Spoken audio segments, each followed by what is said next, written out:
హిందూ దేవాలయాలు కేవలం పూజా మందిరాలు మాత్రమే కావు. అవి మన పూర్వీకుల శిల్పకళా వైభవానికి సజీవ సాక్ష్యాలు.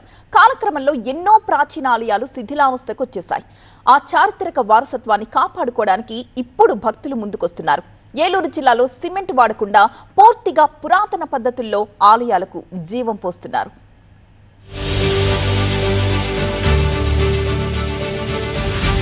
ఏలూరులో పురాతన దేవాలయాల నిర్మాణాల మరమ్మతులకు సరికొత్త విధానం అమలవుతోంది. సిమెంట్ వాడకుండా పూర్వకాలపు పద్ధతుల్లో మరమ్మతులు చేస్తున్నారు. సాధారణంగా ఏ నిర్మాణం చేయాలి అన్నా ఇసుక, సిమెంట్, ఐరన్ లాంటి ముడి సరుకులు తప్పనిసరి.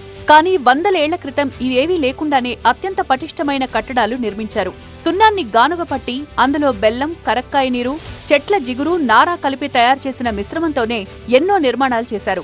ఆలయ గోపురాలు, మండపాలు, శిఖరాలు, గోడలు, శిల్పాలు ఇలా ఆలయంలోని ప్రతి నిర్మాణాన్ని సంప్రదాయ పద్ధతుల్లోనే తీర్చిదిద్దేవారు. 100 ఏళ్ల క్రితం నిర్మించిన ఈ ఆలయాలు ఇప్పటికీ చెక్కు చెదరకుండా కనిపిస్తుండడం అప్పటి నిర్మాణ నైపుణ్యానికి నిదర్శనం. దీంతో పురాతన ఆలయాల నిర్మాణ శైలిని, వాటి సహజ స్వభావాన్ని కాపాడుకోవాలనే ఆలోచన భక్తుల్లో పెరుగుతోంది.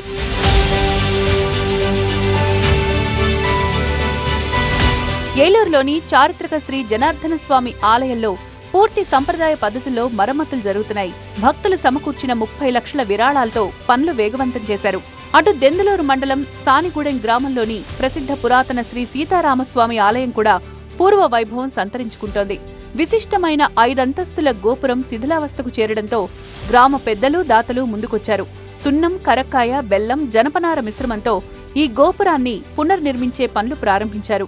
దేవాలయం పైభాగం అంతా కూడా గాను సున్నం, అలాగే కరక్కాయ, బెల్లం నీళ్ళు, జనపనార ఇంకా మిశ్రమాలు కలిపిన సున్నంతో అదంతా ఇక్కడే మిషన్ పెట్టి గ్రైండర్తో డైలీ ఎంతవరకుకి ఎంత పాళ్ళు కావాలో అవి చూసుకుంటూ కలుపుకుంటూ ఆ రోజు వరకు చేస్తూ ఉంటారు అన్నమాట.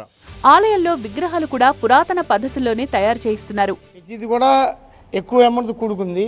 ప్లస్ తీసుకొచ్చిన తర్వాత కలిపిన ఏ రోజు ఉన్నో ఆ రోజే వాడాలండి. ఇది ఇవాళ కలిపాం కదా, రేపు వాడుకోవడం ఉన్నదండి. ఈ పూటకి ఎంత కావాలో అంత కలుపుకొని వాడుకోవాలి. అది సాయంత్రం అది పనిచేయదండి. మళ్ళీ ఇది గడ్డగట్టేయడం అని ఉండదు. ఒక్కోసారి కలుపుతున్నప్పుడు పడితే వెంటనే అతుక్కుంటుందండి. లేదంటే కనుక ఒక రోజు పట్టచ్చు. విగ్రహం తయారు చేయడానికి వారం పట్టచ్చు, 10 రోజులు పట్టచ్చు.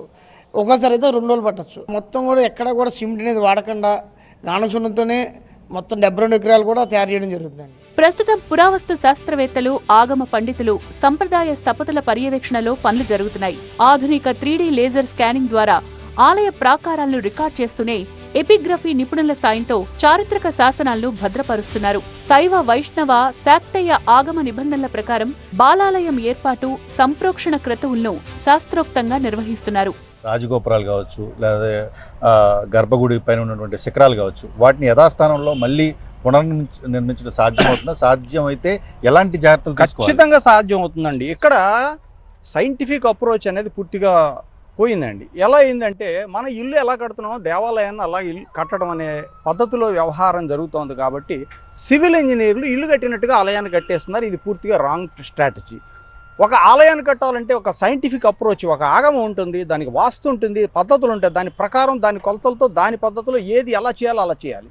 ఉదాహరణకి చెప్పాలంటే, పూర్వకాలంలో వాళ్ళు ఈ రోజుల్లో చదువులు లేకపోయినా ఒక ఆలయాన్ని రిపేర్లు చేయాలన్నా, రెనోవేషన్ చేయాలన్నా, రికన్స్ట్రక్షన్ చేయాలన్నా, రిప్లాంటేషన్ చేయాలన్నా ఆ రోజుల్లో ఒక స్పెషల్గా ఒక పద్ధతులు ఆచరించేవాళ్ళు. ఆ పద్ధతుల ప్రకారమే చూడండి, చాలా మటుకు దేవాలయాల్లో పునాదులు లేకుండా కూడా గాలిగోపురాల నిర్మాణం జరిగినాయి.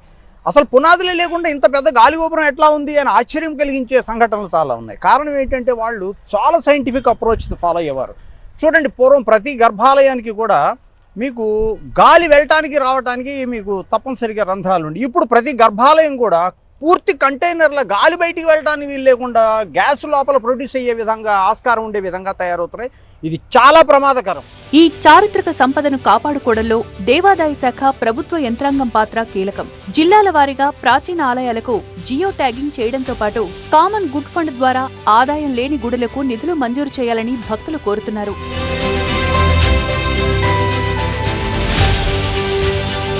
పురావస్తు ప్రాధాన్యత కలిగి ఉన్నటువంటి, చరిత్ర కలిగినటువంటి, ఆధ్యాత్మికత ఉట్టిపడేటువంటి ఇలాంటి పురాతన ఏదైతే ఆలయాలు ఉన్నాయో వాటిలో ఇప్పటికీ కూడా గానుగ సున్నం అదేవిధంగా ఇతర ముడి పదార్థాలు ఉపయోగించి నిర్మాణాలు చేపడుతున్నారు. ఇవి కూడా దీర్ఘకాలం పాటు మరో 100-200 సంవత్సరాలు 300 సంవత్సరాలు కూడా ఇవన్నీ కూడా ఉంటాయని చెప్పేసి ఇక్కడ పని చేసినటువంటి నిపుణులు కూడా చెప్తున్న పరిస్థితి కనిపిస్తూ ఉంది. కెమెరా దుర్గతో రవి, TV9 ఏలూరు నుంచి.